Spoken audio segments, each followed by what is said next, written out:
Today on the Film and Whiskey Podcast, we will be interviewing world-famous podcaster, movie critic, and author Josh Larsen. Then we'll be breaking to try 3 new whiskeys. This is the Film and Whiskey Podcast.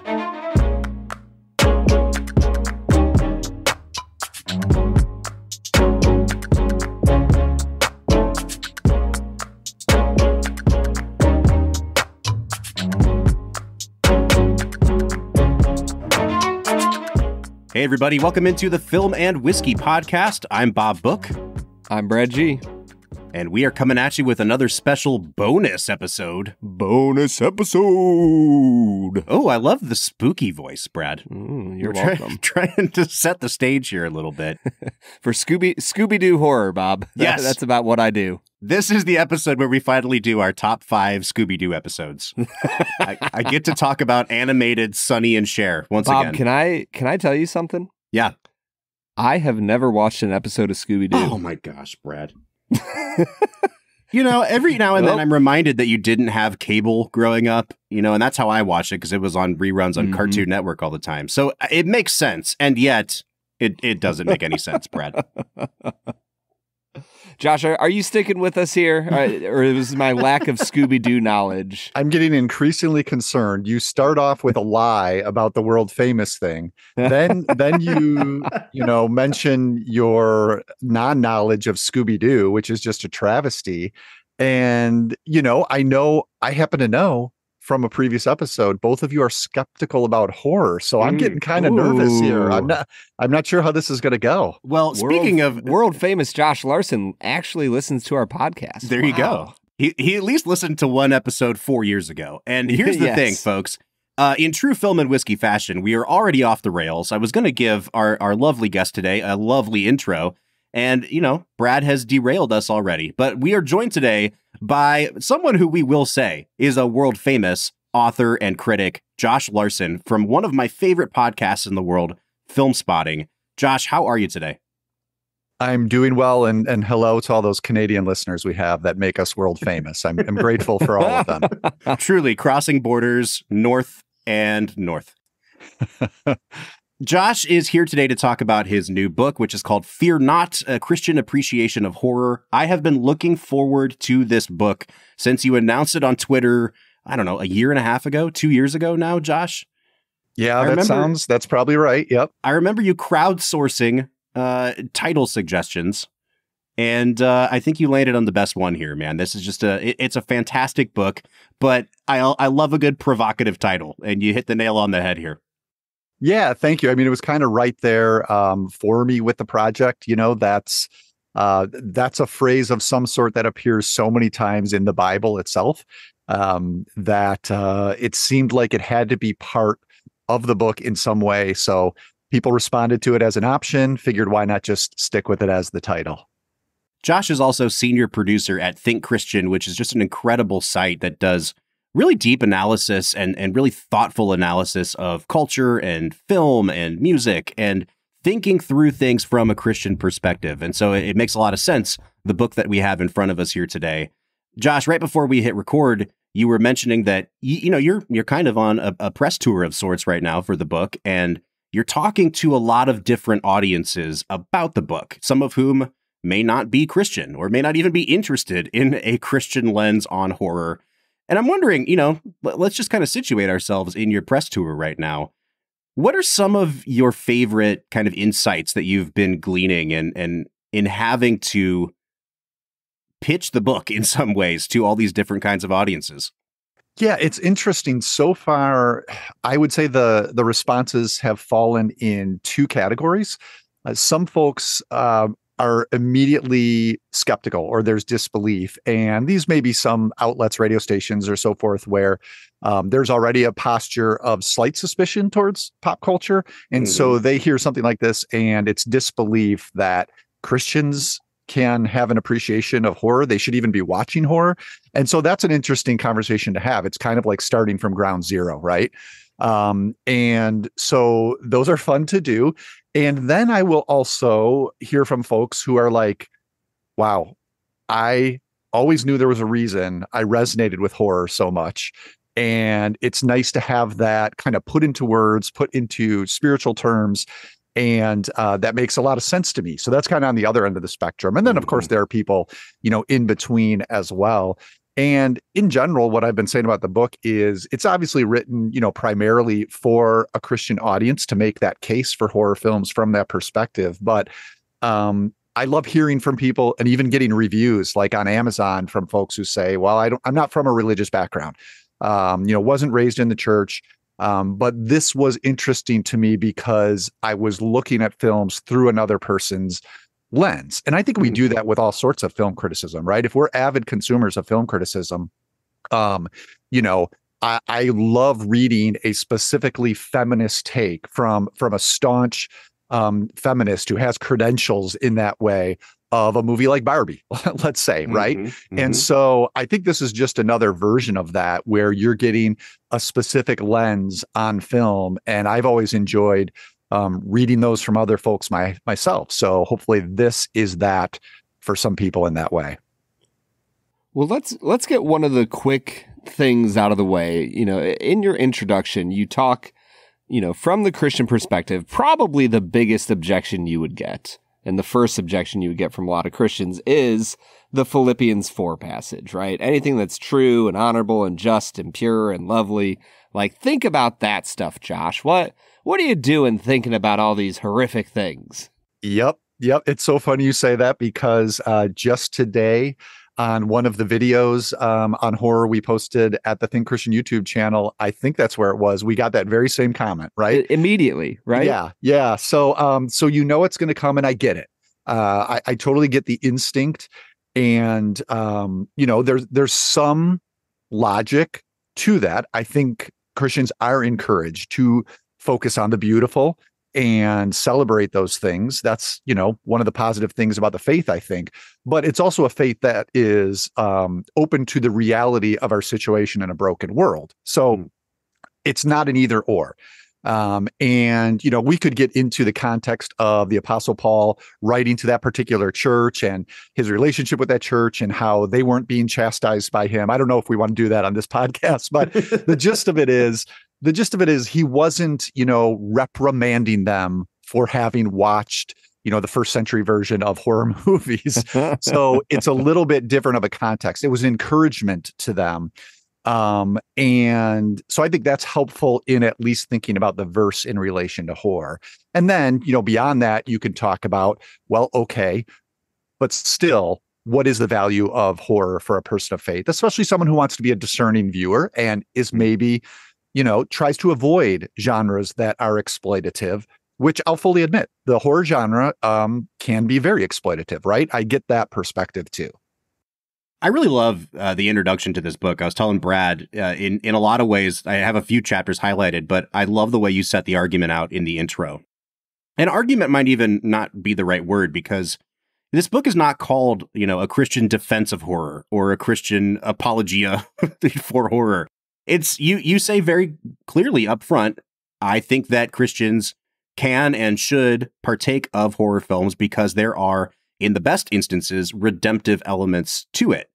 And Josh, I'll tell you honestly, my concern going into the book was, I know exactly where this guy's going to go. He's going to try to argue that there is something to be learned at the very least from even the most indefensible in the horror genre and things that I never want to see with my own two eyes. And it's like, I guess I can appreciate it, but I don't see the purpose of it. And what I found really refreshing, Josh, is that you don't try to do that. You're not trying to be comprehensive. And you say right up front that the ones that you want to talk about in this book are the ones that you find a very solid thread of redemption in. And I think that, honestly, I want to commend you for that, because I think it helps make your argument a lot stronger. And it helps guys like Brad and I, who are oftentimes on the fence with horror, to buy in a little bit easier. Well, thanks. Yeah, it's interesting because, the very early genesis of this whole project is a post I wrote on Think Christian maybe 7, maybe 8 years ago now that actually was called something like A Christian Defense of Horror. Defense was the word. And I think many years later, after thinking about it more and obviously doing much more research and careful thinking for a book project, I wanted to make that pivot to something that was more positive, and rather than taking the defensive posture, but more the celebratory posture. So I'm glad that carried through, because it was a very particular choice that, maybe most folks might not pick up on, but I'm glad it was obvious to you. And then as far as like, the redemptive element, there are definitely there are definitely movies in the book that do reach for that, but that's not really a staple of the horror genre, right? Usually horror ends badly, a horror movie, or at the very least, it ends okay for one character with the promise that the killer's coming back, right, in the sequel. So I think it's rare that horror movies do have a redemptive element. I try to concentrate on a number of them that do have that.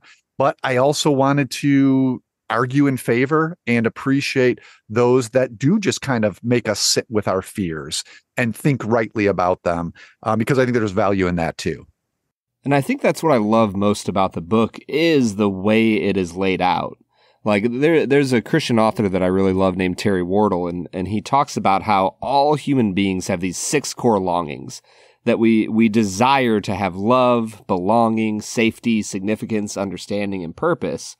And when I looked at the chapters of your book, it felt like you were pointing out how horror movies show what happens when those things are threatened. Oh, wow, that's interesting. Huh. When we are afraid of losing our sense of belonging or our sense of safety or our sense of being understood, that there's different horror genres that will kind of lean into those things. And it also makes for just a great read that, you're like, man, I really love religious horror movies. I'm going to go read that chapter. Right. Yeah, that's something. I wish I was familiar with that book before. I didn't catch that in my research, and sounds like that would have been a great one to reference. But yeah, it was sort of a structural way to tackle the project, is to break it into subgenres. But as you're saying, Brad, it did also allow me to provide that theological angle. This is exactly why I am going to talk about this subgenre. So yeah, religious horror or body horror or zombies. Again, as you mentioned earlier, Bob, it's not comprehensive. There are some subgenres I didn't get to. In some cases, it's because I just didn't feel maybe they were rich enough for that sort of theological exploration. I also had a tight word count from the publisher, so that was part of it.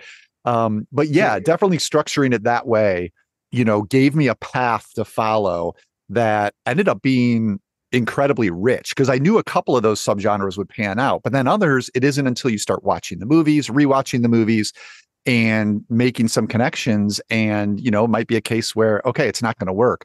But yeah, the genre was richer than I even thought as a fan before I started this, I'd say. So what I'm hearing you say is we have a sequel in the works.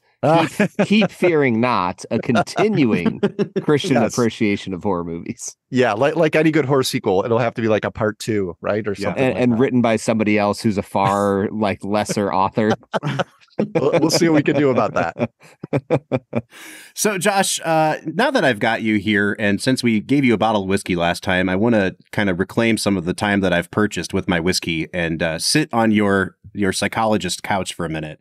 I know that, in the book you talk about this too, that people often approach you asking about horror or why you watch horror, to give your defense of horror.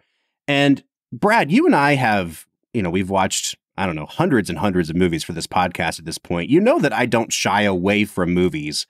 And yet Josh makes a really great point I think it's in the introduction to the book, where he talks about basically that horror is kind of the most elemental of all film genres, that there is just something so deep-seated about fear that it's kind of like the perfect cinematic, conduit, right? It's like that or musicals, I think you say, Josh. And I'm wondering why, Brad, you can hop in here too. Like, why do you think it is that horror is such I don't even want to say a turnoff for people, but like, why do I react so strongly to horror in ways that, I can appreciate ambiguous endings. I can appreciate complex points in any other genre. But when it comes to horror, I'm like you, Josh, or I'm like, kind of how the book is laid out. I am looking for the redemptive horror movie, and they are, to your point, few and far between. And I always wonder, like, why do I search for the most simplistic answers in horror? And I guess, Josh, like, do you see that kind of resistance to the complexity when people approach this genre? I mean, it's certainly written off, right, as the schlocky genre, as I touched on, the exploitative genre, and those things can be true. It's not like it's not there, but it's not, definitive of the genre, I think.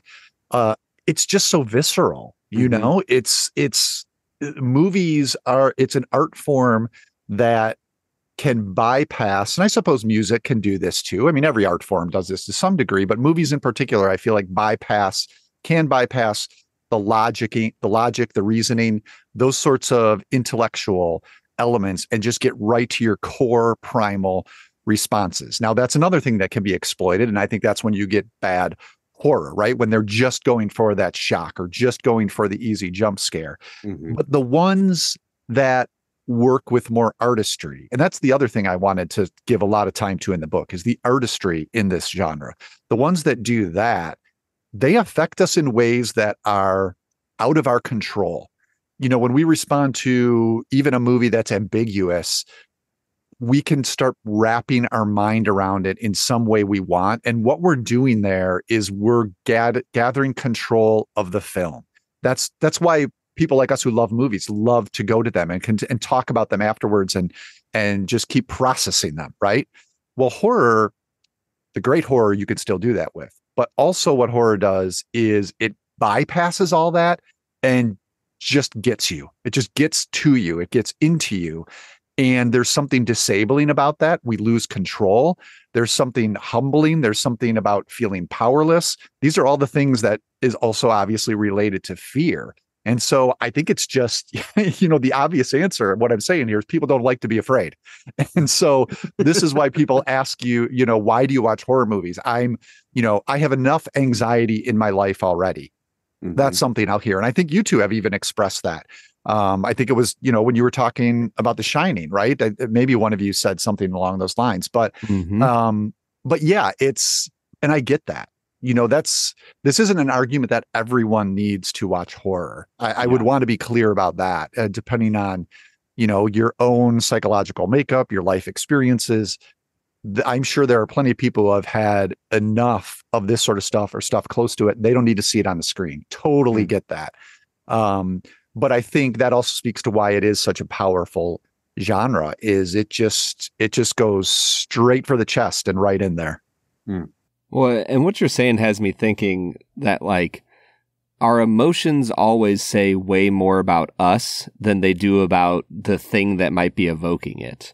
And so, like, as we are watching horror films, it seems like the emotions that are rising up in us, the fear, the terror, sometimes even like an anger that this is happening, the emotions that come up say so much more about us. And I think that's, to point back to your chapters, like pointing out, what does this say about me, about my fear of being alone, my fear of being meaningless, all these different things. And man, Josh, just looking through this book a little bit, I'm like, I can see how this is a genre that could be appreciated.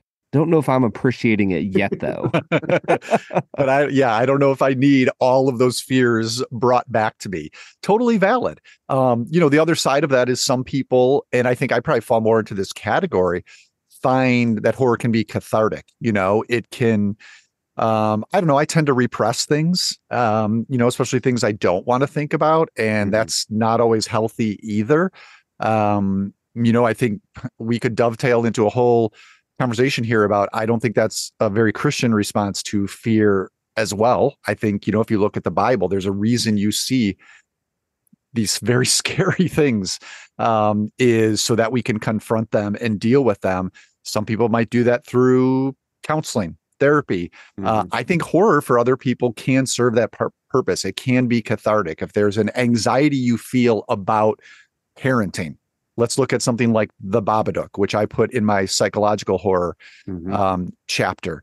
If you have a deep anxiety about, parenting, say, a difficult child, and your fear of losing your temper about that. That's something you probably like don't want to actually think about, even if it's in the back of your head. And here's a movie that is all about that anxiety expressed, you know, with a monster in a metaphorical way, that, you know, when it brought me back to those days when I was short on sleep with little kids and, you know, was afraid of raising my voice, it's like, yeah, you know, there's something cathartic about recognizing that anxiety is within me, and there's a way you can process that. So I think, you know, for some folks, there's actually practical, almost therapeutic value to it.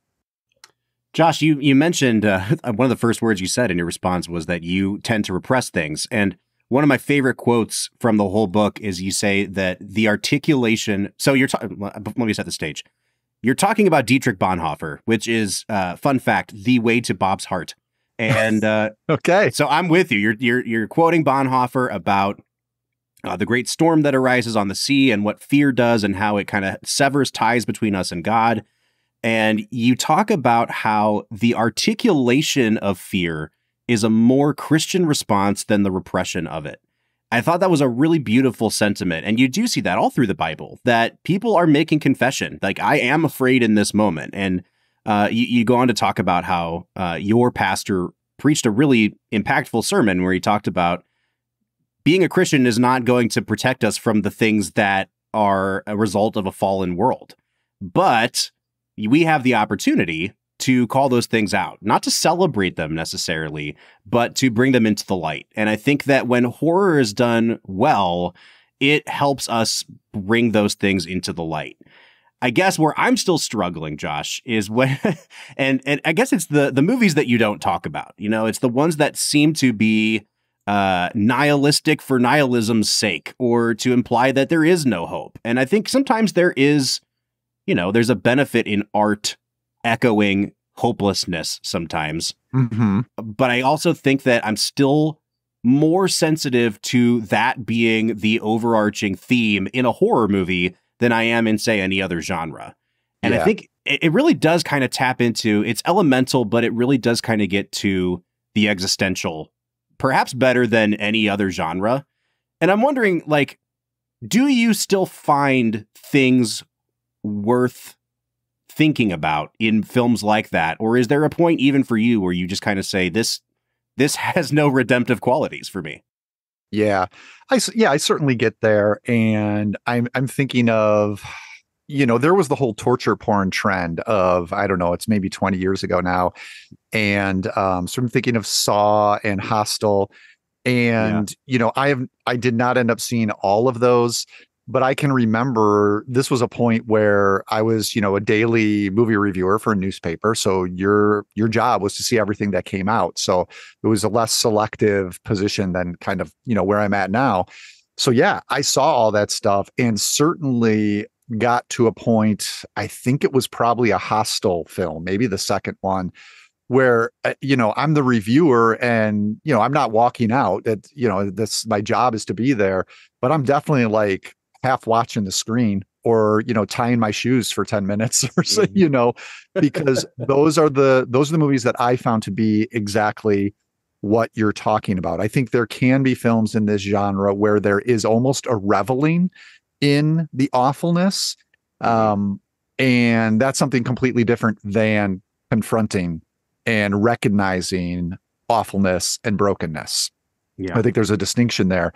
Now, if someone would write a theological defense of the Saw franchise, would I be the first one to read it? Yes. So I'm also saying that this is to a degree subjective, as all arts criticism is. And that's what I'm engaging in here, right? This is, I'm not ordained, so this is arts criticism through a theological lens is how I would describe it. And that's a subjective exercise. So to answer your question, yes, I have those films and have had those moments. But I'm not going to then put a fence up around them to try to keep others out, if that makes sense. I mean, if they want to ask my opinion because they're trying to be discerning, I'll definitely give them my opinion. But yeah, I mean, I'm ready to hear that Saw argument if somebody has it. Well, Brad, I think we're in a really good spot right now. I've had the wits scared out of me a little bit, and I think we need to drink some whiskey. So we're going to press pause here. We'll come back and go a little bit more in depth about the way this book is laid out with Josh after our break. But what do you say you and I try 3 whiskeys? Let's get to it.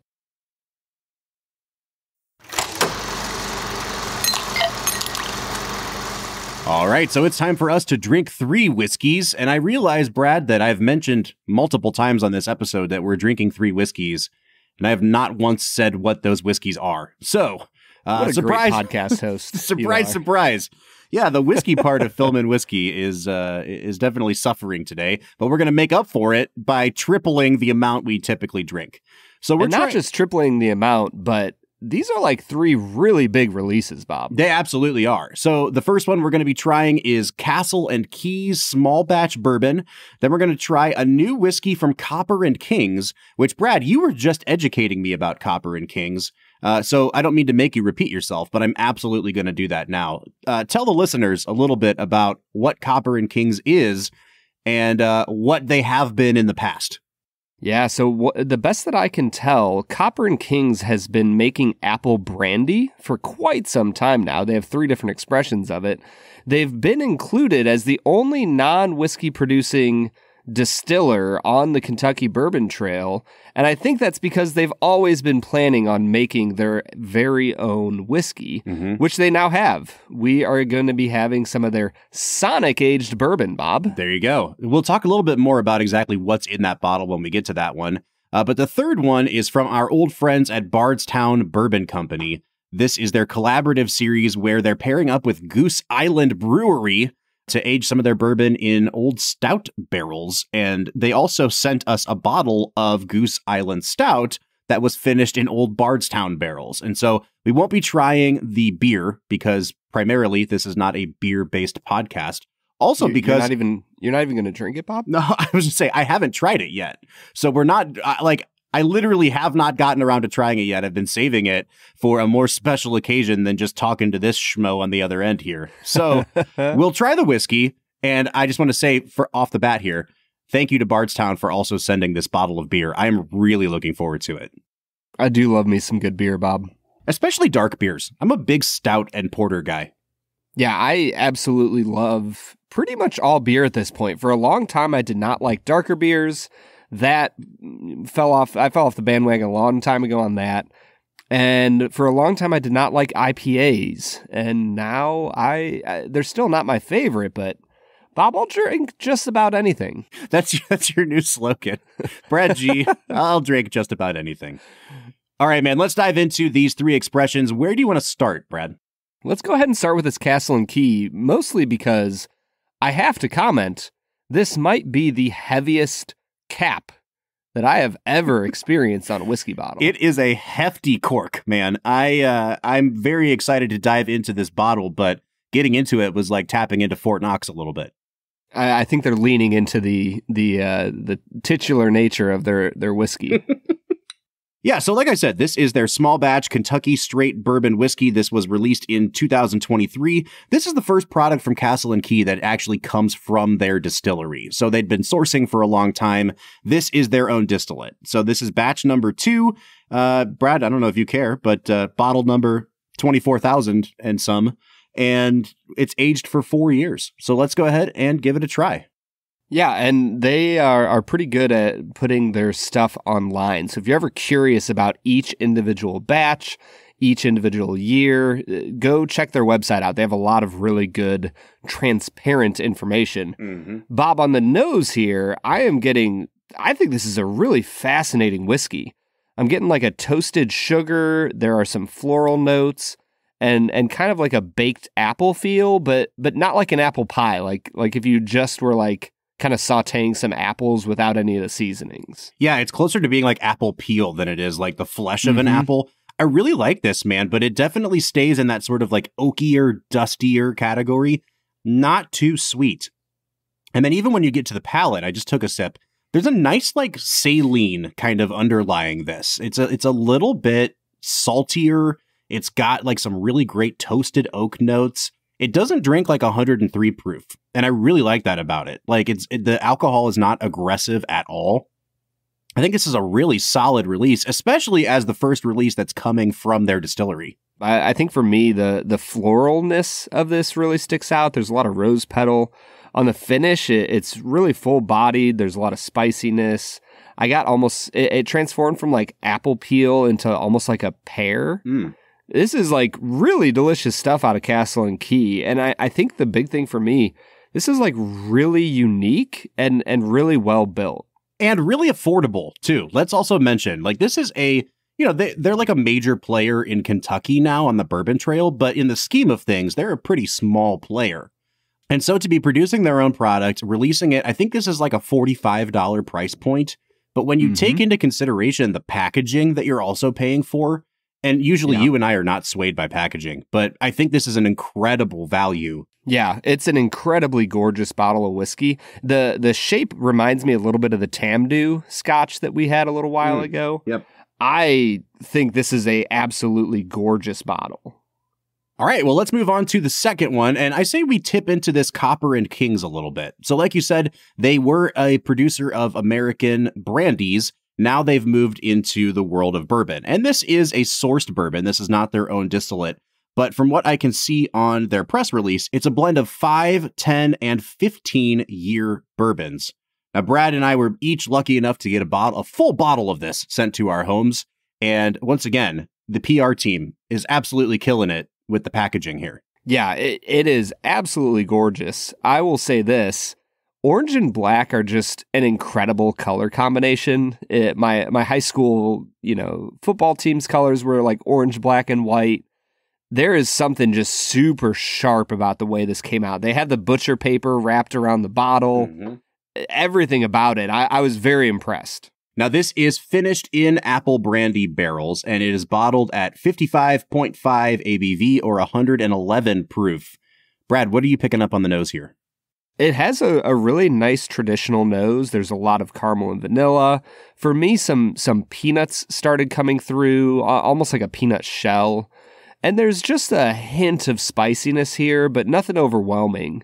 I'm curious. I don't know if I'm getting a ton of like apple brandy on the nose, but I really like it nonetheless. I think I'm getting more, once again, it's that apple peel more than like a really deep or bright apple. But I'm going to say this is also a little bit dusty, and I like it a lot. Like it's definitely sweeter than the last one we had, at least on the nose. But I'm digging that these all have a sort of like spent a year aging in the hay in the barn kind of a thing to them. And like, I am really, really digging this one, Brad.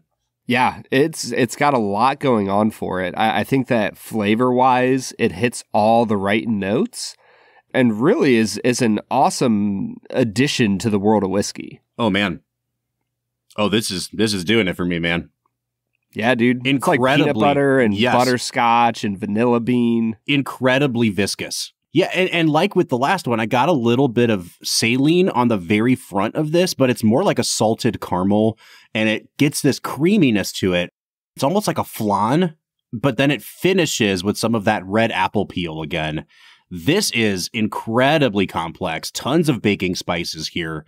Brad, I think I may have found a new favorite whiskey from the last few weeks on this podcast. Yeah, I think that what they are producing here is really beautiful. Even if they're sourcing some whiskey, the juice in the bottle is really delicious, Bob, and you need to go out and get yourself some Copper and Kings. All right, and the last one for the day is Bardstown Bourbon Company's collaborative series with Goose Island. Now, this is bottled at only 50% ABV or 100 proof, but it is labeled as cask strength. So, Brad, we're drinking the highest proof version of this that we can get. We've had a couple stout finishes before, and I think we typically like stout finishes better than we like IPA finishes. But the tricky thing with stout finishes is like the notes are a little more muted too. So you've really got to put some artistry into it to make the stout come through. Yeah, it takes a lot to overcome, because let's be honest, like stouts have very distinct flavors. And to really master that, you have to have it in that stout barrel for just the right amount of time, because it can quickly tip into way too much dark chocolate, coffee bean, cacao territory. Mm-hmm. There's a really interesting note on this nose that I can't pin down yet, Brad. And it's like, It's almost like a caramel or hazelnut flavored coffee bean. But then again, I don't know why I'm getting saline on all three of these today.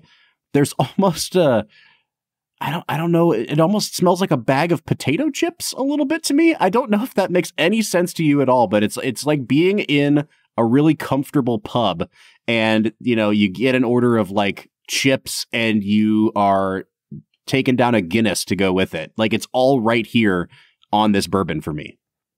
Yeah. No, this is absolutely delicious. I think for me, the cacao and dark chocolate really does come through, but there is so much vanilla and caramel to match with that, that it's, dude, Bardstown makes just incredible finished whiskeys. They know what they're doing, man. There's a ton of coffee on this, but you're right. There's something about the mouthfeel. It's just really velvety. And I think that, especially with Goose Island barrels, like they're imparting a ton of flavor here. I don't have the info in front of me right now to see exactly how long this was in those barrels finishing, but they certainly got a ton of the stout character out of those barrels. Yeah, they sure did. Once again, I said it 2 seconds ago. Bardstown knows what they're doing. This is like one of the best expressions I've ever had from them. And I think it is because it's so unique. And if you're looking for finished whiskeys, there's a lot of great finishes out there. But I do think that some of these beer finishes take it to another level as far as bending the rules as to what whiskey should be able to do. Brad, I'm so glad that we got three whiskeys that were all so different from each other. Because sometimes we try to mash up some of the things we've gotten in the mail and they just all taste like standard bourbon. None of these tasted like quote unquote standard bourbon, but I think it's like all the better for it. Yeah, 100%, man. These are three spectacular whiskeys, all in their own unique ways. So if you're out there and you see Castle and Key Batch 2 from 2023, if you see the Copper and King's new expression, or the Bardstown Goose Island, all of them well worth your money. All right, man. What do you say we get back into our conversation with Josh Larsen? Let's get to it. All right, Josh, now that Bob and I are properly liquored up to talk about horror, I'm curious. We kind of touched on this earlier. We talked about the idea of like, real life is hard enough. Why would I want to watch this? But on a deeper level than that, I think that a quote that immediately jumped into my mind as we were preparing for this was my boy Clive Staples Lewis, right? And I'm sure you probably know the quote I'm going for, that there's two equal and opposite errors into which our race can fall into about devils. One is to disbelieve in their existence, and the other is to believe and feel an excessive and unhealthy interest in them.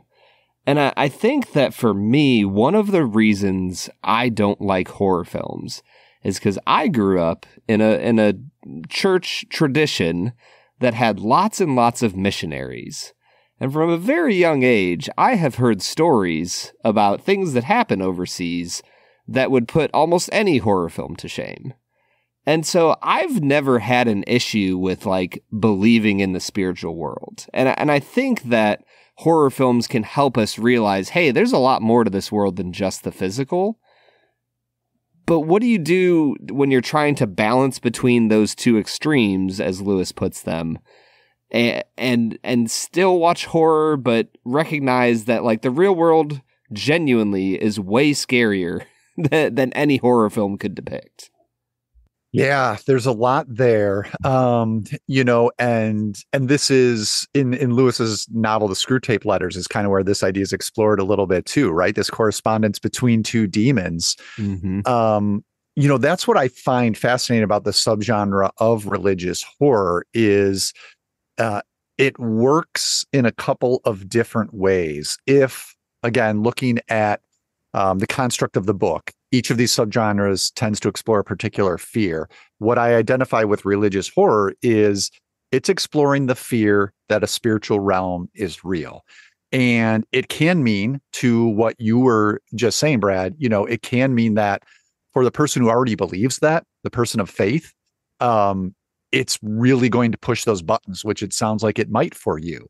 For the skeptic, the person who believes that, this This is all we've got. What we can see is what we've got. It might push them a little bit by saying, yeah, but maybe not. And there's something fearful about that. So it's kind of like this double-edged sword of a subgenre. And I think even where you are in either of those two camps, you might still respond differently. So I talk about this in the book. Like religious horror has it's almost the opposite for me, Brad, from you. I haven't really, had the same experiences you're describing. So maybe that's it.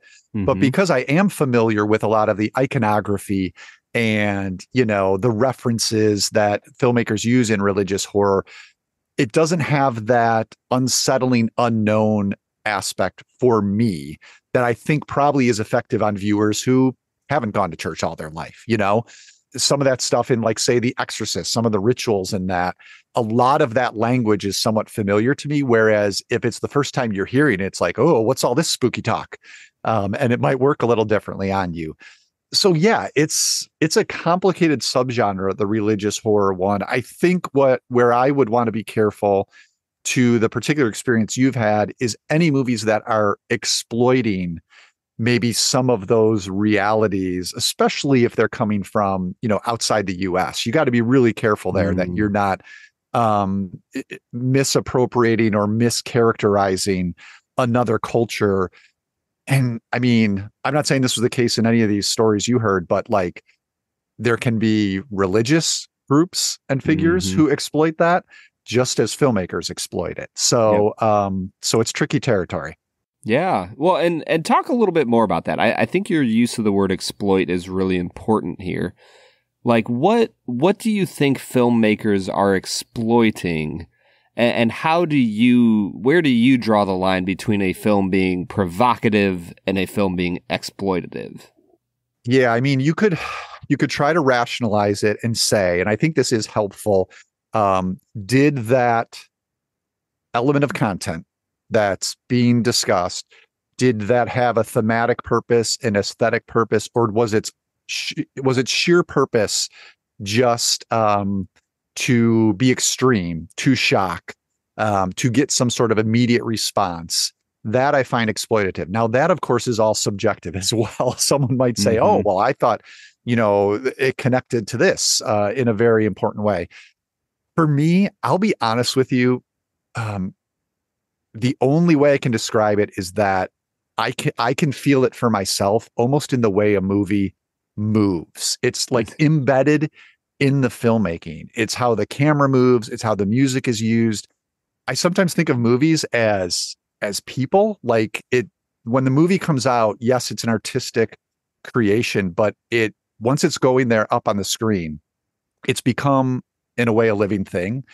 And you get a vibe off that. You get it's almost like if you were in a room with a person having a conversation, you could sense a little bit of where their heart really lies.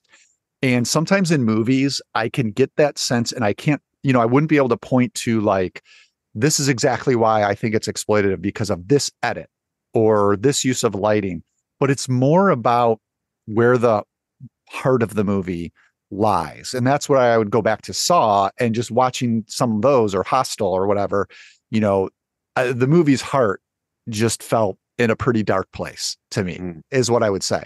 So that's a very unscientific way to answer the question, but it's it's instinct, right?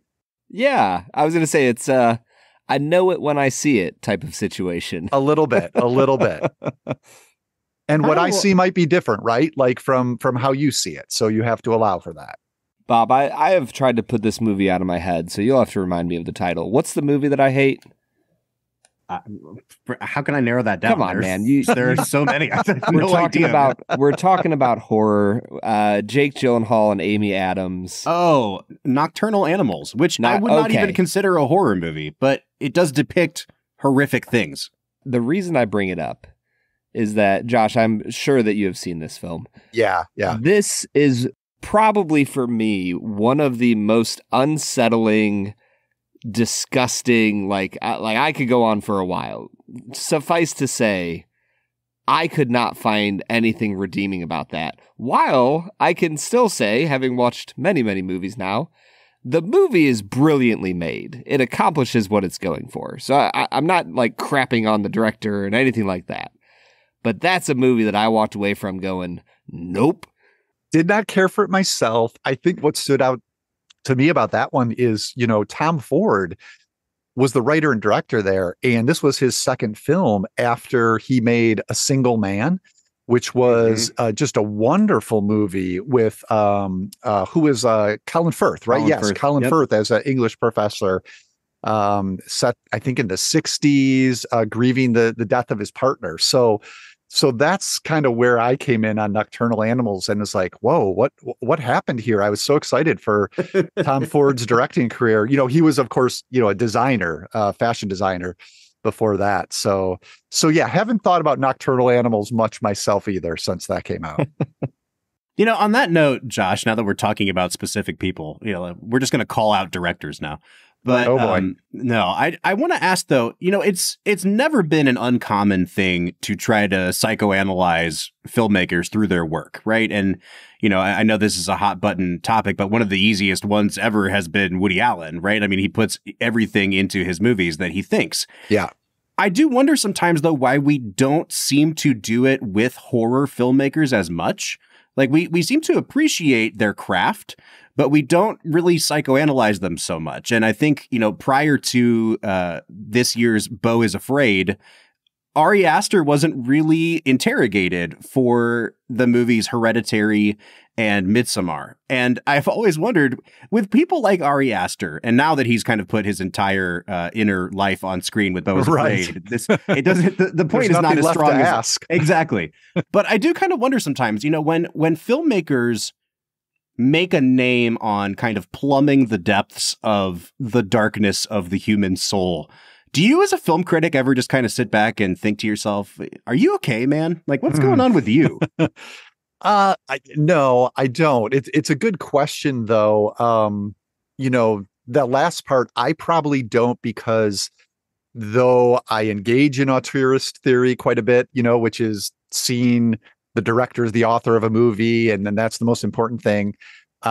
It's not my instinct. It's not my favorite thing to do. As I said, I tend to think of movies as their own living things, separate from the directors. So that's probably why I don't do that with horror. But I think in general, you're right.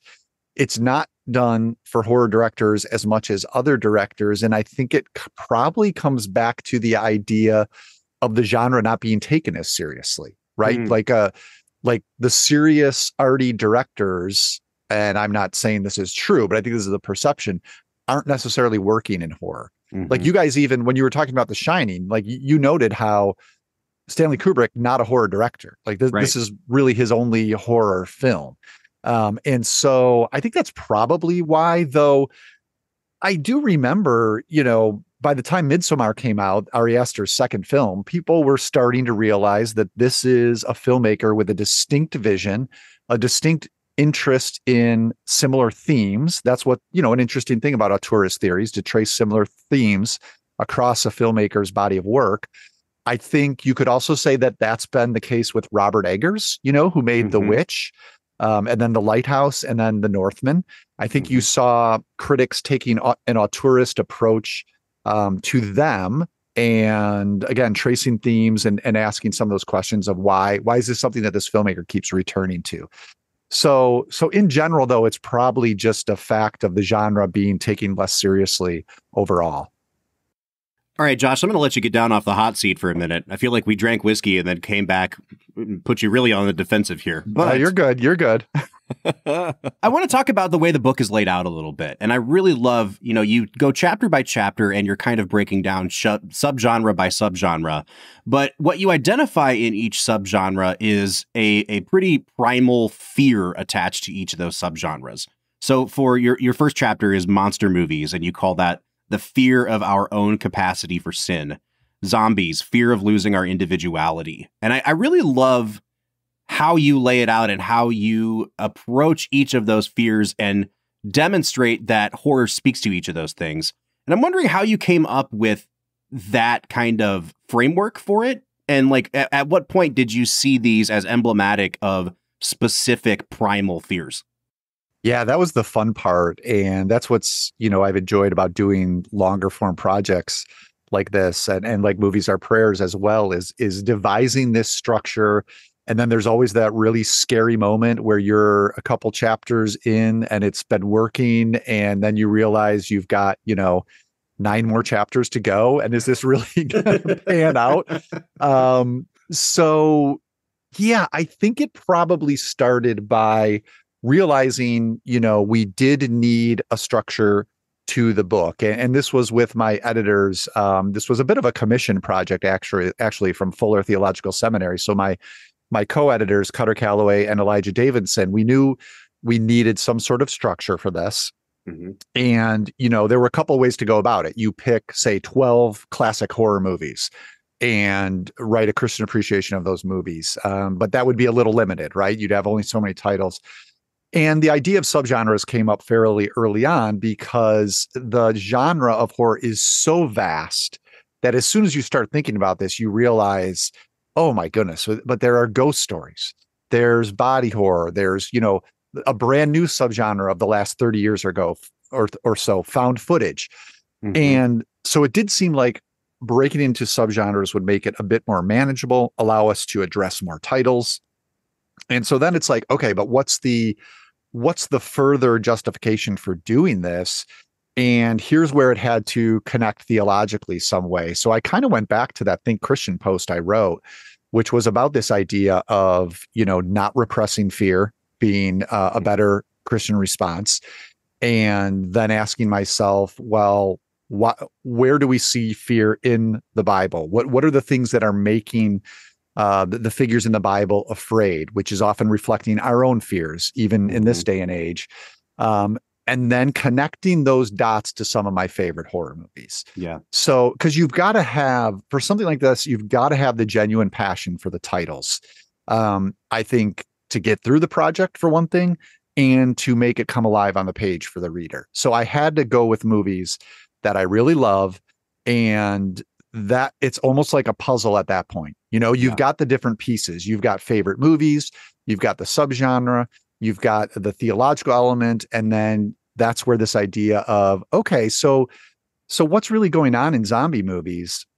It is, I feel like this idea, the most horrifying moment in a zombie movie for me is when it's generally like a loved one has been bitten and the heroes have to watch them change, right? Mm-hmm. Yeah. Mm-hmm. And that's all about what's happening. They're not dying. You're not losing them. It's very distinct from that. It's something different. It's that they will no longer be themselves. They're becoming this automaton. And this is a very theological idea when we talk about the biblical notion of the imago Dei, that every human being is made in the image of God. And there's a distinctiveness to that. There is something, spiritually significant about our individuality. It's not just that I repress things and, someone else might not repress things. It's that we were all individually made in an individual way. And when the zombies come, that's what you lose. That's what goes away. And so that's just one example of, okay, well, I'm going to talk about Night of the Living Dead because that's one of my favorite horror movies of all time. I'm going to go watch Train to Busan, a Korean zombie movie that I know from just a couple of years ago people loved. I had never seen before. And lo and behold, it's not only amazing, everyone was right, but it speaks exactly to this as well. It speaks to what is unique about our humanity in a way that worked beautifully for the book. So that's when it got really exciting, right? Is especially when you'd find a new movie and recognize, oh, this puzzle piece fits. This will fit nicely right here. I was going to say, Josh, first off, my boy's preaching over here and I'm loving it. But second off, as you're talking about zombies and the fear of losing individuality, all I could think about was like, oh, I finally understand why the ending of Shaun of the Dead is so funny then. Because that's like the perfect irony is that his best friend doesn't lose his individuality. This is just who he's been the whole time. That's true. Like it's literally perfect comedy because it's tapping into that fear and turning it on its head. Yeah, and part of that is like the social commentary element of Shaun of the Dead too, where maybe the main thing that movie is interested in is pointing out how, like, if we're not careful in this day and age, we can walk through life like zombies, even if we haven't been bitten, right? 100%. So, yeah. Well, Josh, while we're talking about subgenres, I know you said earlier that there were a few subgenres that kind of ended up on the cutting room floor. And let me just suggest, when the second edition of this book comes out in 10 years, just do a chapter and call it A24 Horror, the fear of filming in the widescreen format. That's what I would like to see. Let's just talk about Academy ratio for 10 pages. You might be onto something. Jesus there. doesn't want us to do that. You're not a fan ever, I'm taking it. I like it a lot, actually. I just think that we're getting to the point where it's like, all right, we do make wide lenses still. Yeah. It's a favored technique for sure. Oh, man. Well, Josh, as we're kind of wrapping things up here, I guess I'm curious. For somebody like me who can appreciate a good movie but doesn't love horror, what would be your golden standard? The movie you would recommend and say, like, this is the one to get you to appreciate horror? Love this. And it came up, as a matter of fact, I think, Christian, we have a movie club. So we get together quarterly online, and we're going to get together in October to talk about horror. And immediately one of the movie club members was like, I am not so sure about horror. So could you suggest to us, 3 titles, and maybe make one mild, make one medium, and make one spicy for people to watch? So I'll give you 3 mild here, because I think that's what you're asking for, and they're very different. So you might not be interested in some of these, but for a classic, you can't go wrong with 1941's The Wolfman. This is one of the Universal horror pictures. They're so atmospheric. The production design in these is just gorgeous, and that's an easy entry one. It's an older film. It's not gory. Some people might even find it silly. I find it beautiful. And, I write about that in my monster movies chapter, as I think we mentioned, about fear of our own capacity for sin. So that's an easy start. Also, there's one you've probably already seen. Jaws is a horror movie. I mean, I hate to tell you, but Jaws is a horror movie. And I write about that in the creature features chapter. So that one gets a little gory, certainly tense, but I still think it's kind of an easy entry. And then maybe most people have seen this, The Sixth Sense. That is straight up a ghost story movie. And it has some really freaky moments. And does it have gore? I'm trying to think if it has a little bit, I think. Just a little. I mean, if you consider the girl vomiting. And there's, so I would say, though, that is, also an easier entry point if someone is just kind of thinking about watching a horror film and then also thinking about it more deeply, or possibly even in these theological terms.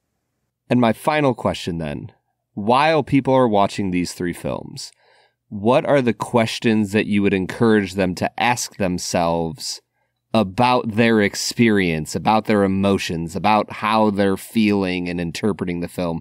How would you encourage them to think about these 3 movies as they're watching them? Yeah, great idea. For The Wolfman, where does the Wolfman remind me of myself? This sort of, obviously not in the surface details, but the existential struggle that the movie is really concerned about. And that this story that's been told so many times, why is it told so many times? Because it's really getting at something about the unsettling reality we feel about ourselves. So where might I see myself in The Wolfman? Jaws, what's going on with this shark? Why is this shark behaving this way? And what might that suggest about, we talk about this being a fallen world, a broken world. I think a lot of times we think about that in individual or human terms. How might nature have been broken itself in the fall? And then The Sixth Sense. The Sixth Sense, as I said, is a ghost story. I posit in the book that ghost stories explore our fear of guilt, which I think is distinct from our fear of our capacity for sin, our fear of guilt in particular. So as you're watching The Sixth Sense, just ask yourself, who's the guilty party here? Because I think Sixth Sense has an interesting twist on that question compared to most horror ghost stories, in which the ghost is there to expose someone who's guilty in the living world. You know what I mean? Mm-hmm. Which I think is a very powerful narrative device. The Sixth Sense, one of its points of brilliance is that it does a little something different with that trope. One of the things I love about Josh Larsen, Brad, is that, first of all, what a nice guy. Like, truly Midwest nice. And, I've always found that my friends who are like horror movie fanatics are like the most well-adjusted people in the world. Like, it's just, there's the great irony of horror fans is like, they seem like the nicest people. And then you learn what they've seen with their own two eyes. And you're like, oh my gosh. Yeah, exactly. What is wrong with him? Yeah. But the great thing about Josh is that he answers every question on good faith with not one hint of irony. And when you were tossing him the softball of like, what questions should you ask yourself? I'm like, oh, this is a prime opportunity for him to do a bit, just the Wolfman. How many teeth does he have? Is he that hairy when he is not a wolf? Like, yeah, that's what I love about him. He really wants us to engage and love horror on its own merits. Your listeners might have been happier with the bit now that you said that. So. I would say, Josh, my favorite thing about Bob is that despite being from the Midwest, he just took a solid 2 minutes to throw my question under the bus. Yeah. Like Midwest nice, man. Yeah. I was going to say, the true passive-aggressive Midwest nice is coming out. Yeah. I thought you were going to say is that he always goes for the bit. That's what you love about him. No, I always go for the bit, Josh.